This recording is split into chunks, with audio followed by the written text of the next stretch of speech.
रामपुर राज्य में कर्ण अपनी पत्नी सोनम के साथ रहता था और उसका बड़ा भाई अर्जुन अपनी पत्नी मानसी के साथ दूसरे गांव में किराए के मकान में रहता था, क्योंकि उसकी पत्नी मानसी को उसके पिता और देवर के साथ रहना पसंद नहीं था।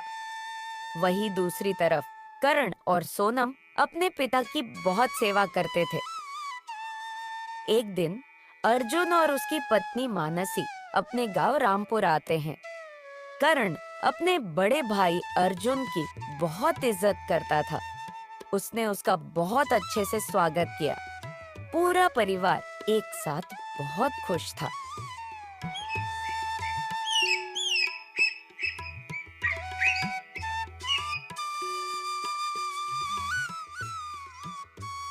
सुनिए जी, आज भगवान के दर्शन के लिए हमें मंदिर जाना है।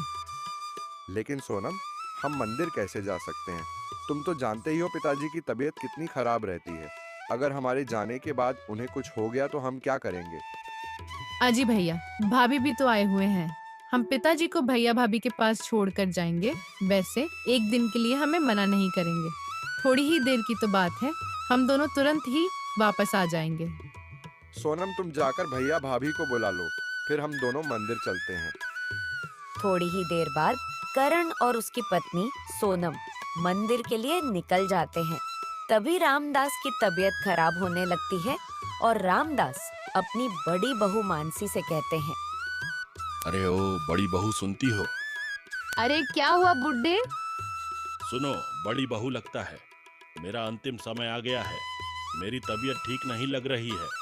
तुम जल्दी से कर्ण और सोनम को घर वापस बुला लो। वो दोनों ज्यादा दूर नहीं गए होंगे, क्योंकि मुझे तुम लोगों को कुछ बताना है। तभी मानसी कुछ देर सोचती है। लगता है इस बूढ़े की जाने की समय आ गया है और दौलत का बंटवारा करना चाहता है। यही सही समय है। सारे दौलत हड़पने का हम दोनों पति पत्नी सारे संपत्ति हड़प लेंगे और दूसरी गांव में खुशी खुशी रहेंगे। तभी मानसी जाकर अपने पति अर्जुन को सब कुछ बता देती है और अर्जुन अपने पिता के पास आकर बोलता है, क्या हुआ पिताजी? तबीयत ज्यादा खराब है क्या?